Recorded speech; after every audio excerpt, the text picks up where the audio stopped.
விவரங்களுக்கு நன்றி வெங்கட்ரமன். குமரிக்கடல் மற்றும் அதனை ஒட்டிய தென்மேற்கு வங்கக்கடல் இலங்கை பகுதிகளில் நேற்று முன்தினம் உருவான காற்றழுத்த தாழ்வு பகுதி நேற்று ஆழ்ந்த காற்றழுத்த தாழ்வு பகுதியாக வலுப்பெற்று நேற்று இரவே இலங்கையை ஒட்டிய பகுதிகளில் காற்றழுத்த தாழ்வு மண்டலமாக வலுப்பெற்றது.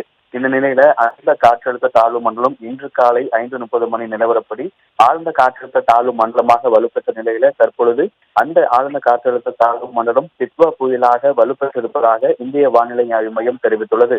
இந்த டிட்வா புயலானது கடந்த 6 மணி நேரத்துல மணிக்கு 15 கிலோமீட்டர் வேகத்துல வடக்கு வடமேற்கு நோக்கி நகர்ந்து வருவதாகவும் தெரிவிக்கப்பட்டுள்ளது. சென்னையிலிருந்து தென்கிழக்கே 700 கிலோமீட்டர் தொலைவில் இந்த டிட்வா புயலானது தற்பொழுது மெல்ல நகர்ந்து வருகிறது.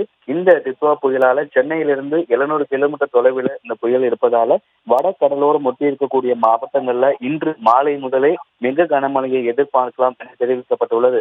நாளை 28, 29 ஆகிய தேதிகள்ல வடகடலோரம் ஒட்டி இருக்கக்கூடிய ஒரு சில மாவட்டங்கள்ல அதி கனமழைக்கான ரெட் அலர்ட் எச்சரிக்கை விடுக்கப்பட்டிருக்கூடிய நிலையில புயல் தற்பொழுது உருவாகி இருக்கக்கூடிய சூழல்ல தற்பொழுது வடகடலோரம் ஒட்டி இருக்கக்கூடிய சென்னை, காஞ்சிபுரம், திருவள்ளூர், செங்கல்பட்டு, நாகை, மயிலாடுதுறை, புதுச்சேரி, காரைக்கால் ஆகிய பகுதிகளில் இன்று மாலை முதலே படிப்படியாக மழை அதிகரிக்கும் என தெரிவிக்கப்பட்டுள்ளது.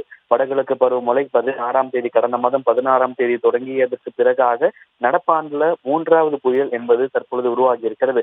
மோன்டா புயல் முதலாக உருவாகி ஒடிசா அருகே, ஆந்திரா அருகே கரையை கடந்ததால அந்த மோன்டா புயலால தமிழகத்திற்கு பெரிதான பாதிப்பு என்பதில்லை. அதே போல சென்னியார் புயலாலும் தமிழகத்திற்கு பெரிதான பாதிப்பு என்பதில்லை. தற்பொழுது உருவாகி இருக்கக்கூடிய இந்த டிட்வா புயலால வடகடலோரம் ஒட்டி இருக்கக்கூடிய மாவட்டங்கள்ல மிக கனமழை முதல் அதி கனமழை பெய்வதற்கான வாய்ப்புகள் இருக்கிறது.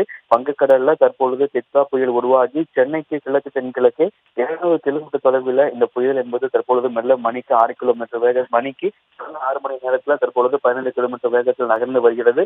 தொடர்ச்சியாக இந்த புயல் உருவாகி இருப்பதன் காரணமாக வடகடலோரம் ஒட்டியிருக்கக்கூடிய மாவட்டங்கள்ல இன்று மாலை முதலே மழை படிப்படியாக அதிகரிக்கும் கூடும் எனவும் இந்த புயல் எந்த திசை நோக்கி நகர்ந்து கரையை கடக்கக்கூடும் அப்படிங்கிறத தொடர்ந்து அந்த நகர்வுகளை வானிலை ஆய்வு மையம் தொடர்ந்து கண்காணித்து வருவதாகவும் தெரிவித்துள்ளது.